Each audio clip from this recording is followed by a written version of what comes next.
നമസ്കാരം, ഭാരത് ലൈവിലേക്ക് സ്വാഗതം. FCRI നിയമ ഭേദഗതിയുമായി ബന്ധപ്പെട്ട വലിയ ചർച്ചകൾ കേരളത്തിൽ നടക്കുന്നുണ്ട്.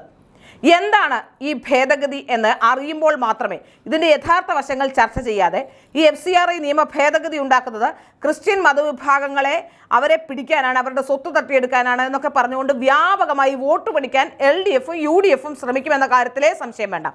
എന്താണ് FCRI നിയമ ഭേദഗതിയുമായി ബന്ധപ്പെട്ട് എന്തൊക്കെ നിബന്ധനകളാണ് മാറ്റിയത് എന്നാണ് നമുക്ക് ഇപ്പോൾ ഞാൻ പറയാൻ പോകുന്നത്. അതായത് FCRI നിയമ ഭേദഗതിയിൽ വെറുളി പിടിക്കേണ്ട ഒരു ആവശ്യവുമില്ല എന്നാണ് എനിക്ക് മനസ്സിലാക്കാൻ സാധിക്കുന്നത്. അതായത് ചാരിറ്റബിൾ ട്രസ്റ്റുമായി ബന്ധപ്പെട്ട് ഉള്ള ആക്റ്റാണിത്. അതായത് ഇതിൽ പ്രധാനപ്പെട്ട മാറ്റങ്ങൾ എന്തൊക്കെ മാറ്റങ്ങളാണ് വന്നത് എന്നുള്ളതാണ് ഏറ്റവും പ്രധാനമായും. ഇത് ബാധിക്കുന്നത് NGOസിനെയും ട്രസ്റ്റീസിനെയും സൊസൈറ്റി, ഈ മൂന്ന് സ്ഥാപനങ്ങളെയാണ് ഇത് ബാധിക്കുന്നത്. ഇന്ത്യയിലെ നിലവിലുള്ള പ്രധാന ഭേദഗതി, അതായത് foreign contribution regulation amendment act 2020 പ്രകാരം ഉള്ള നിലവിലുള്ള ഭേദഗതിയാണ്. അതിലെ പ്രധാനപ്പെട്ട മാറ്റങ്ങളാണ് ഇപ്പോൾ നമ്മൾ ചർച്ച ചെയ്യാൻ പോകുന്നത്. അതിൽ ഏറ്റവും പ്രധാനപ്പെട്ട മാറ്റം സബ് ഗ്രാൻഡിങ് നിരോധിച്ചിരിക്കുന്നു എന്നുള്ളതാണ്. അതായത് ഒരു NGO, സാധാരണഗതിയിൽ എല്ലാ NGOകൾക്കും വിദേശ ഫണ്ട് സ്വീകരിക്കാൻ കഴിയില്ല. അപ്പോൾ ഏതെങ്കിലും ഒരു NGO വഴി പണം വരുത്തി മറ്റ് NGOകൾ ഒരു നിശ്ചിത തുക കമ്മീഷൻ നൽകിക്കൊണ്ട് ഈ ഫണ്ട് വകമാറ്റി ചെലവാക്കാനോ അല്ലെങ്കിൽ ആ ഫണ്ട് അവരുടെ NGOകൾക്ക് വാങ്ങിയെടുക്കാനോ സാധിക്കുന്നു എന്നുള്ളതായിരുന്നു ഇത്രയും കാലം ഉണ്ടായിരുന്നത്. ഒരു NGOയ്ക്ക് ലഭിക്കുന്ന ഫോറിൻ ഫണ്ട് ഇനി ഒരിക്കലും മറ്റൊരു NGOയ്ക്ക് ട്രാൻസ്ഫർ ചെയ്യാൻ പാടില്ല. ഇന്ത്യയിലുടനീളം ഇത്തരം ധാരാളം സംഘടനകൾ പ്രവർത്തിക്കുന്നുണ്ട്. അവർ ഈ നിയമത്തെ എതിർക്കാൻ സാധ്യതയുണ്ട്. അപ്പോൾ നമുക്ക് മനസ്സിലാക്കാൻ സാധിക്കുന്നത് ട്രാൻസ്ഫർ ഓഫ് ഫണ്ട്, അതാണ് ഒന്നാമത്തെ പ്രശ്നം. ഒരു NGOയ്ക്ക് വരുന്ന ഫണ്ട് മറ്റൊരു NGOയിലേക്ക് ട്രാൻസ്ഫർ ചെയ്യുന്ന നിരവധി സ്ഥാപനങ്ങൾ ഇങ്ങനെയുണ്ട്. അത് ഇനി നടപ്പാവില്ല. അതാണ് ഏറ്റവും പ്രധാനപ്പെട്ട കാര്യം.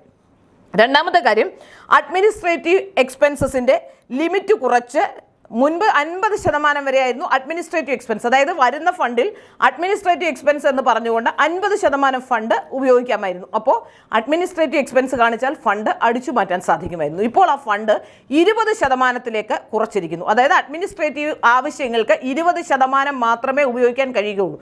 മറ്റ് സാധാരണഗതിയിലാണെങ്കിൽ 50% ഉപയോഗിക്കുക എന്ന് പറഞ്ഞാൽ ഈ ഫണ്ട് വരുന്നത്, ഫോറിൻ ഫണ്ട് വരുന്നത് ഏതെങ്കിലും തരത്തിലുള്ള ചാരിറ്റി പ്രവർത്തനങ്ങൾക്കാണ്. അതിലെ 50% അഡ്മിനിസ്ട്രേറ്റീവ് ഫണ്ട് എന്ന രീതിയിലേക്ക് വക മാറ്റുമ്പോൾ അത് ഇപ്പോൾ അഡ്മിനിസ്ട്രേഷൻ കാര്യങ്ങൾക്ക് പോകുന്ന അവരുടെ ട്രസ്റ്റീസിനോ അവിടെയുള്ളവർക്ക് വണ്ടിക്ക് പോകാനോ അല്ലെ പെട്രോൾ അടിക്കാനോ ആ വിധത്തിലൊക്കെ പല ഹെഡുകളിൽ എഴുതിയെടുക്കാൻ സാധിക്കുമായിരുന്നു.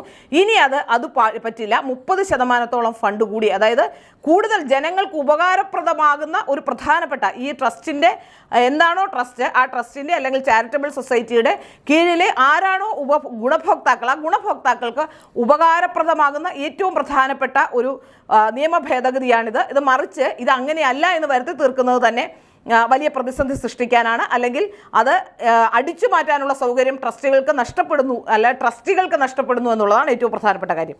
ഇനി അടുത്തത് ആധാർ നിർബന്ധമാക്കുന്നു. അതായത് ട്രസ്റ്റീസ് ആണെങ്കിലും ഡയറക്ടേഴ്സ് ആണെങ്കിലും എല്ലാവരുടെയും ആധാർ നൽകണം. നേരത്തെ ഇതിനൊന്നും ഇത് ആരാണ് ഏതാണെന്ന് അറിയില്ല. ആരെങ്കിലും രജിസ്റ്റർ ചെയ്യുന്ന ഒരാളുടെയോ ഒക്കെ ആധാർ മാത്രമാണല്ലോ. ഇപ്പോൾ ആധാർ നിർബന്ധമാക്കുന്നു. ആരാണ്, എന്താണ്, ഏതാണ് എന്ന് മനസ്സിലാക്കാനാണ്.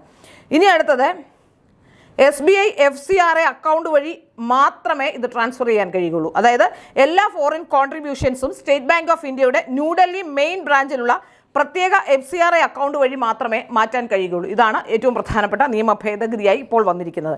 അതായത് അത് ഡൽഹി അക്കൗണ്ട് വഴി മാറ്റുമ്പോൾ ഒരൊറ്റ അക്കൗണ്ടിൽ നോക്കിയാൽ എവിടെയൊക്കെയാണ് പണം വരുന്നത്, ആർക്കൊക്കെയാണ് പണം പോകുന്നത്, അതിൻ്റെ കൃത്യമായ വിവരങ്ങൾ ലഭ്യമാകും. അതാണ് ഏറ്റവും പ്രധാനപ്പെട്ട കാര്യം. അല്ലെങ്കിൽ ഇങ്ങനെ ചിതറിക്കിടക്കുന്ന പല അക്കൗണ്ടുകളിലേക്ക് വരുമ്പോൾ പലപ്പോഴും അത് വലിയ ബുദ്ധിമുട്ട്, പലപ്പോഴും അത് അക്കൗണ്ടബിളും അത് നോക്കാനുമൊക്കെ വലിയ ബുദ്ധിമുട്ടുണ്ടാകും. അതുകൊണ്ടാണ് ഇതിങ്ങനെ ഒരു തീരുമാനത്തിലേക്ക് എത്തുന്നത്. പിന്നെ ഈ രജിസ്ട്രേഷൻ്റെ റിന്യൂവൽ കർശനമാക്കിയിട്ടുണ്ട്. FCRI രജിസ്ട്രേഷൻ റിന്യൂവൽ ചെയ്യുന്നതിന് കൂടുതൽ നിബന്ധനകൾ വരുന്നു. ഗവൺമെൻറ് സസ്പെൻഷൻ പവേഴ്സ് വർദ്ധിപ്പിച്ചു. അതായത് സർക്കാരിന് ഏതെങ്കിലും തരത്തിൽ ഇത് പ്രശ്നമുണ്ടാക്കിയാൽ ഈ FCRI ലൈസൻസ് സസ്പെൻഡ് ചെയ്യാനുള്ള അധികാരം വർദ്ധിച്ചിട്ടുണ്ട് എന്നാണ് ഏറ്റവും പ്രധാനപ്പെട്ട കാര്യം. ഒപ്പം രജിസ്ട്രേഷൻ സസ്പെൻഷൻ സമയവും വർദ്ധിപ്പിച്ചു. ഈ രജിസ്ട്രേഷൻ സസ്പെൻഡ് ചെയ്യാനുള്ള സമയം വർദ്ധിപ്പിച്ചു. ഏതെങ്കിലും തരത്തിൽ FCRI ലൈസൻസ് അത് സസ്പെൻഡ് ചെയ്യാനുള്ള അധികാരവും വർദ്ധിച്ചു എന്നുള്ളതാണ് ഏറ്റവും പ്രധാനപ്പെട്ട കാര്യം. FCRI രജിസ്ട്രേഷൻ സസ്പെൻഡ് ചെയ്യാനുള്ള പരമാവധി സമയം സാധാരണഗതിയിൽ 180 ദിവസമായിരുന്നു. ഇപ്പോൾ അത് 360 ദിവസമായത്. അത് 360 ദിവസം എന്ന് പറയുമ്പോൾ 1 വർഷത്തോളമാക്കി. മറ്റേത് 6 മാസമായിരുന്നു, അത് 1 വർഷമാക്കി.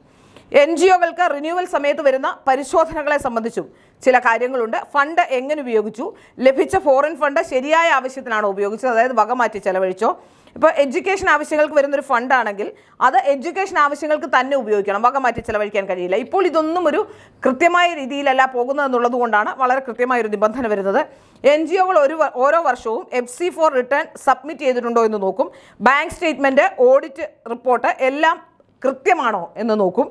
Bank transaction tracking, foreign fund വന്നത് State Bank of India New Delhi main branch അക്കൗണ്ടിലൂടെയാണോ എന്ന് നോക്കും. അതുപോലെ അൺഓതറൈസ്ഡ് ട്രാൻസ്ഫർ ഉണ്ടോ എന്ന് നോക്കും. കീ പേഴ്സൺസ് വെരിഫിക്കേഷൻസ്, ആരൊക്കെയാണോ അതിൻ്റെ കീ പേഴ്സൺസ്, അതായത് NGOയുടെ ഡയറക്ടേഴ്സ്, ട്രസ്റ്റീസ്, ഇവരുടെ ബാക്ക്ഗ്രൗണ്ട് ചെക്ക് ചെയ്യുക. ക്രിമിനൽ കേസ്, ഏതെങ്കിലും തരത്തിലുള്ള സെക്യൂരിറ്റി പ്രശ്നങ്ങൾ, റിസ്ക് അങ്ങനെ എന്തെങ്കിലും ഉണ്ടോ എന്നൊക്കെ ചെക്ക് ചെയ്യും. അതുപോലെ field activity verification, NGO claim ചെയ്യുന്ന പ്രോജക്റ്റ് ശരിക്കും നടക്കുന്നതാണോ എന്നതിനുള്ള ഗ്രൗണ്ട് ലെവൽ ഇൻസ്പെക്ഷൻ കൂടി ഉണ്ടാകും. ഫോറിൻ കോൺട്രിബ്യൂഷൻ റെഗുലേഷൻ ആക്ട് ലംഘിച്ചിട്ടുണ്ടോ എന്ന് നോക്കും. അഡ്മിൻ എക്സ്പെൻസ് ലിമിറ്റ്, അതായത് 20%, അതായത് അഡ്മിനിസ്ട്രേറ്റീവ് എക്സ്പെൻസ് ലിമിറ്റ് 20% പാലിച്ചോ എന്ന് നോക്കും. ഇതിൽ എന്തെങ്കിലും തെറ്റിച്ചാൽ റിന്യൂവൽ റിജക്റ്റ് ചെയ്യാം. ഇതൊക്കെയാണ് ഏറ്റവും പ്രധാനപ്പെട്ട വിഷയം. കാരണം കൃത്യമായി FCRIകളെ കൃത്യമായി നിരീക്ഷിക്കാനുള്ള ഒരു സംവിധാനം ഉണ്ടാകുന്നു.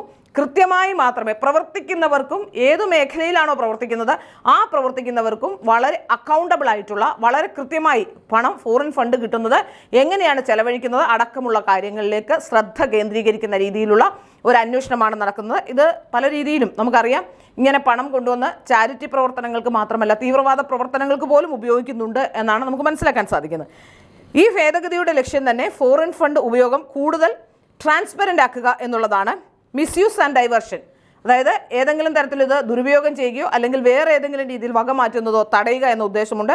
നാഷണൽ സെക്യൂരിറ്റി കൺസേൺ അഡ്രസ്സ് ചെയ്യുക, അതായത് ദേശീയ സുരക്ഷയെ സംബന്ധിച്ചുള്ള വിഷയങ്ങൾ ഇതിനകത്തുണ്ട്. അതുകൊണ്ട് തന്നെയാണ് ഈ നിയമം കൊണ്ടുവന്നത്. NGOസിനുള്ള ഇമ്പാക്റ്റ്, ചെറിയ NGOസിന് ഫണ്ട് കുറയാൻ സാധ്യതയുണ്ട്, ചെറിയ NGOസിന്. എന്നാൽ വലിയ NGOസിന് കൂടുതൽ കംപ്ലയിൻസ് ബർഡറും കൊളാബറേഷൻ പ്രോജക്റ്റ് കുറയാൻ സാധ്യതയുണ്ട്. ഇതൊക്കെയാണ് ഇതിൻ്റെ കാരണം സബ് ഏജൻസിന് കൊടുക്കാൻ കഴിയില്ല. അതുകൊണ്ട് കൂടുതൽ ആൾക്കാരെ കൊളാബറേറ്റ് ചെയ്തുകൊണ്ട് മുന്നോട്ട് പോകാൻ കഴിയില്ല. പക്ഷേ ട്രാൻസ്പെറൻസി വർദ്ധിച്ചിട്ടുണ്ട്, കറപ്ഷൻ കുറയുന്നുണ്ട്. ഇവയൊക്കെ ഈ വളരെ പ്രധാനപ്പെട്ട ഒരു മാറ്റമായി ഇതൊക്കെ കാണാനും നമുക്ക് കഴിയും. ഏതായാലും ഇതിൻ്റെ ഏറ്റവും പ്രധാനപ്പെട്ട കാര്യം FCRI അമെൻമെൻറ്റ് 2020 ഇന്ത്യയിലെ ഫോറിൻ ഫണ്ടിങ് സിസ്റ്റം കൂടുതൽ കർശനവും നിയന്ത്രിതവുമാക്കി. NGOകളെ ഇനി കൂടുതൽ പ്രവർത്തിക്കേണ്ടി വരും. NGOകൾ ഇപ്പോൾ ഇത്രയും കാലം പണം വാങ്ങിച്ച് ചില NGOകൾ പ്രവർത്തിക്കുന്ന പോലുമില്ല. അതുകൊണ്ട് ഫീൽഡ് വിസിറ്റും ഒക്കെ ഉള്ളതുകൊണ്ട് തീർച്ചയായും ഈ പണം, ഇവിടെ എത്തുന്ന പണം എങ്ങനെ വിനിയോഗിക്കുന്നു, കൃത്യമായാണോ വിനിയോഗിക്കുന്നത്, ഇങ്ങനെയുള്ള കാര്യങ്ങളൊക്കെ ചർച്ച ചെയ്യപ്പെടും. അത് അന്വേഷിക്കുകയും ചെയ്യും. അല്ലാത്ത പക്ഷം ഈ ലൈസൻസ് ഒക്കെ ക്യാൻസലാവുകയും സസ്പെൻഷനിലാവുകയും ഒക്കെ ചെയ്യും എന്നുള്ളതാണ് ഏറ്റവും പ്രധാനപ്പെട്ട കാര്യം. ഇത് FCRI വളരെ പ്രധാനപ്പെട്ട ഒരു നിയമ ഭേദഗതിയാണ്. ഈ നിയമ ഭേദഗതിയാണ് വലിയ രീതിയിൽ വോട്ടുപിടുത്തത്തിന് ഈ നിയമ ഭേദഗതി ദൂഷ്യമാണ് എന്ന് പറഞ്ഞുകൊണ്ട് പ്രചരിപ്പിക്കാൻ ശ്രമിക്കുന്നത്. ഒരു കാരണവശാലും FCRI ഇത് വളരെ പ്രധാനപ്പെട്ട ഒരു നിയമ ഭേദഗതിയാണ്. ഇത് ഒരു തരത്തിലും ആർക്കും ദ്രോഹം ചെയ്യുന്ന നിയമ ഭേദഗതിയല്ല. ചാരിറ്റി ആക്ടിവിറ്റീസും മറ്റും ചെയ്യുന്ന ആൾക്കാർ അല്ലെങ്കിൽ ചാരിറ്റി ആവശ്യമുള്ളവർക്ക് അത്തരത്തിൽ ജനങ്ങളുടെ ഇടയിലേക്ക് എത്തുന്ന ഫണ്ട് കൂടുതൽ വിനിയോഗിക്കാൻ കാരണമായി തീരുന്ന ഒരു പ്രധാനപ്പെട്ട നിയമ ഭേദഗതിയാണിത്. ഇതിനെ എതിർക്കപ്പെടേണ്ട ഭേദഗതിയല്ല, ആർക്കും ഒരു ബുദ്ധിമുട്ടുണ്ടാക്കുന്ന ഭേദഗതിയല്ല. ബുദ്ധിമുട്ടുണ്ടാകുന്നത് ഈ കൂട്ടത്തിൽ എന്തെങ്കിലും തരത്തിലുള്ള ദുരുപയോഗം ചെയ്യുന്നവർക്കും ഫണ്ട് അടിച്ചുമാറ്റി ജനങ്ങളെ പറ്റിച്ച് ജീവിക്കുന്നവർക്കുമാണ് ബുദ്ധിമുട്ടുണ്ടാകുന്നത്. സാധാരണ നല്ല രീതിയിൽ പ്രവർത്തിക്കുന്ന ഒരു ട്രസ്റ്റിനോ ഒരു സൊസൈറ്റിക്കോ ഒരു സംഘടനയ്ക്കോ ഒരു ബുദ്ധിമുട്ടും ഉണ്ടാകില്ല എന്നുള്ളതാണ് ഏറ്റവും പ്രധാനപ്പെട്ട കാര്യം.